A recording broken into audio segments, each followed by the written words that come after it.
तेरी साले तेरी साले तो साले क्यों मार रहा है मुझे? सनातन धर्म की जय हो, सनातन धर्म की जय हो, सनातन धर्म की जय हो, सनातन धर्म की जय हो। ರಾಕೇಶ್ ಕಿಶೋರ್ ಅಂತ ಅಡ್ವೊಕೇಟು ಸುಪ್ರೀಂ ಕೋರ್ಟ್ ಮುಖ್ಯ ನ್ಯಾಯಾಧೀಶರಾದಂತಹ ದಲಿತ ಸಮುದಾಯಕ್ಕೆ ಸೇರಿದ BR ಗವಾಯಿ ಮೇಲೆ ಕೋರ್ಟ್ನಲ್ಲಿ ಶೂ ಎಸೆದ. ನಿಮಗೆಲ್ಲ ಗೊತ್ತಿದೆ ಅದು.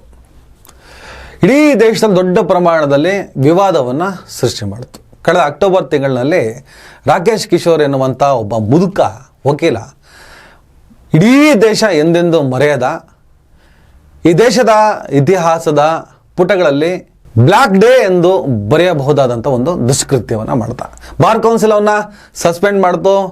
ಆಮೇಲೆ ಆತ ಹೊರಗೆ ಬಂದ, ಸಮರ್ಥನೆ ಮಾಡ್ದ, ಕ್ಷಮೆ ಕೇಳ್ದ. ಖುದ್ದು BR ಗವಾಯಿ ಅವರೇ ಅವನ ಕ್ಷಮಿಸ್ಬಿಡ್ತಾರೆ. ಬಿಟ್ಬಿಡಿ ಅವನ ಮೇಲೆ ಏನು ಕ್ರಮ ತಗೋಬೇಡಿ ಅಂತ. ಇದೇ ರಾಕೇಶ್ ಕಿಶೋರ್ ಮೇಲೆ ಈಗ ಒಂದಿಷ್ಟು ವಕೀಲರುಗಳು ಚಪ್ಪಲಿಯಲ್ಲಿ ಹೊಡೆದಿದ್ದಾರೆ, ಚಪ್ಪಲಿ ಸೇವೆ ಮಾಡಿದ್ದಾರೆ.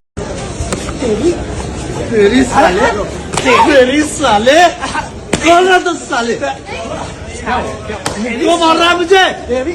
सनातन धर्म की जय हो, सनातन धर्म की जय हो, सनातन धर्म की जय हो, सनातन धर्म की जय हो।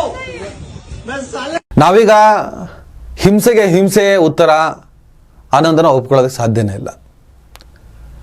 ಆದರೆ ವಾಸ್ತವ ಹಾಗಿದೆ. ಚಪ್ಪಲಿ ಹೊಡೆದಿದ್ದನ್ನ ಸೂಪರ್ ಅಂತ ನಾನಂತೂ ಹೇಳಲ್ಲ. ಅವೆಲ್ಲ ಆಗಬಾರ್ದು, ಈ ರೀತಿಯಾಗೆಲ್ಲ ಪ್ರತೀಕಾರ ತಗೋಬಾರ್ದು.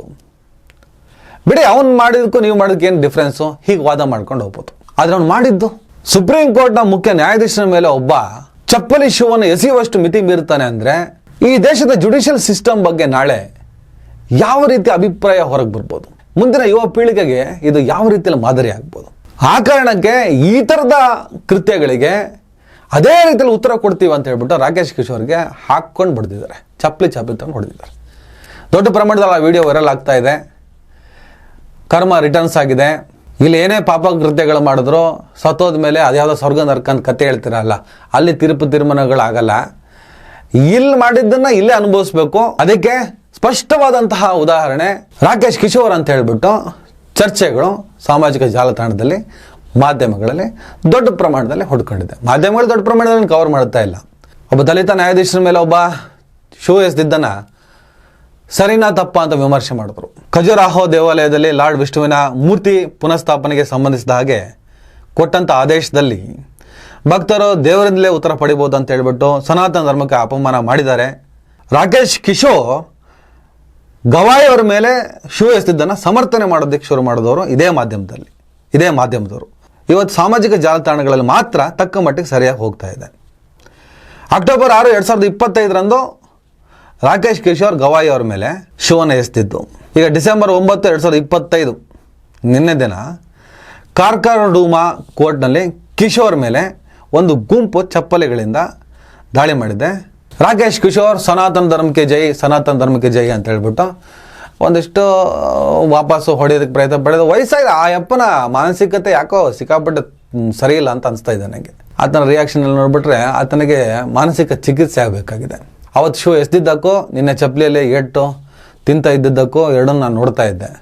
ಆ ಮನುಷ್ಯನ ಮಾನಸಿಕತೆನೇ ಸರಿ ಇಲ್ಲ. ಒಂದು ಕಡೆ ಸನಾತನ ಧರ್ಮಕ್ಕೆ ಜೈ ಅಂತಾನೆ, ಇನ್ನೊಂದು ಕಡೆ ಕ್ಷಮೆ ಕೇಳ್ತಾನೆ. ನಿನ್ನೆ ಕೂಡ ಸನಾತನ ಧರ್ಮಕ್ಕೆ ಜೈ ಅಂತ ಹೇಳ್ತಾರೆ. ಒಳ್ಳೆ ಲಕ್ಷಣ ಅಲ್ಲ ಎರಡೂ ಕೂಡ. ಅದು ಮತ್ತು ಇದು ಇಲ್ಲೇ ಪ್ರಶ್ನೆ, ಇಲ್ಲೇ ಉತ್ತರ. ರಾಕೇಶ್ ಕಿಶೋರ್ ಮೇಲೆ ಆಗಿರೋದು ಅದೇ. ಪ್ರತೀಕಾರ ಯಾವುದಕ್ಕೂ ನಾವು ಒಪ್ಪಲ್ಲ. ಕಾನೂನು ಪ್ರಕಾರನೇ ಎಲ್ಲ ನಡಿಬೇಕಾಗತ್ತೆ. ರಾಕೇಶ್ ಕಿಶೋರ್ ಅಂತವರು ಇನ್ನು ಮುಂದೆ ಆದರೂ ಇಂಥ ವಿಚಾರಗಳಿಂದ ಪಾಠ ಕಲೀಲಿ. ಏನೇ ಆಕ್ಷೇಪಗಳಿದ್ರೂ ಕೂಡ ಅದರ ವಿರುದ್ಧ ಹೋರಾಟ ಮಾಡೋದಕ್ಕೆ ನನ್ನ ದೇಶದಲ್ಲಿ ಅವಕಾಶಗಳಿದ್ದಾವೆ. ಅದು CJI ವಿಚಾರ ಆಗಲಿ, ಒಬ್ಬ ಸಾಮಾನ್ಯ ವಕೀಲನ ವಿಚಾರ ಆಗಲಿ, ಯಾರು ಬೇಕಾದರೂ ಆಗಲಿ, ಒಬ್ಬ ಸಾಮಾನ್ಯ ಮನುಷ್ಯ ಆಗಲಿ, ಏನೇ ತಪ್ಪಾದರೂ, ಏನೇ ನಮ್ಮ ಭಾವನೆಗೆ ಧಕ್ಕೆ ತಂದರೂ ನಾವು ಅವರ ವಿರುದ್ಧ ಹೋರಾಟ ಮಾಡೋದಕ್ಕೆ ಅದರದ್ದೇ ಆದಂಥ ರೀತಿ ರಿವಾಜುಗಳಿದ್ದಾವೆ. ಆ ಮೂಲಕನೇ ನಾವು ಹೊರಟೋಗ್ಬೇಕಾಗತ್ತೆ. ನಮ್ಗೆ ಇಷ್ಟ ಬಂದಂಗೆ ಮಾಡ್ತೀವಿ, ನಮ್ಮ ಭಾವನೆ ಧಕ್ಕೆ ಬಂದರೆ ನಾವು ಬಿಡಲ್ಲ. ಈ ಥರ ಎಲ್ಲ ಪುಂಡಾಡಿಕೆ ಮೆರೆದ್ರೆ ಸೂಕ್ತ ಉತ್ತರವನ್ನು ಇಲ್ಲೇ ತಗೋಬೇಕಾಗ್ತದೆ. ನೋಡೋಣ, ಈ ಕೇಸಿಗೆ ಸಂಬಂಧಪಟ್ಟಾಗ ಇನ್ನಷ್ಟು ಅಪ್ಡೇಟ್ ಸಿಕ್ಕಿದ್ರೆ ಖಂಡಿತ ಮಾತಾಡೋಣ. ನಮಸ್ಕಾರ. ದಯವಿಟ್ಟು ಎಲ್ಲರೂ ಈ ಚಾನಲ್ನ ಸಬ್ಸ್ಕ್ರೈಬ್ ಮಾಡಿ. ನಿಮ್ಗೆ ಇಷ್ಟ ಆದರೆ ಈ ಚಾನಲ್ಗೆ ಜಾಯ್ನ್ ಆಗಿ. ಈ ವಿಡಿಯೋ ಇಷ್ಟ ಆದರೆ ದಯವಿಟ್ಟು ಎಲ್ಲರೂ ಶೇರ್ ಮಾಡಿ. ಸ್ವತಂತ್ರ ಪತ್ರಿಕೋದ್ಯಮವನ್ನು ಬೆಂಬಲಿಸಿ. ನನ್ನ ಯುಕ್ತಿಗೆ ನಿಮ್ಮ ಶಕ್ತಿಯೇ ಶ್ರೀರಕ್ಷೆ.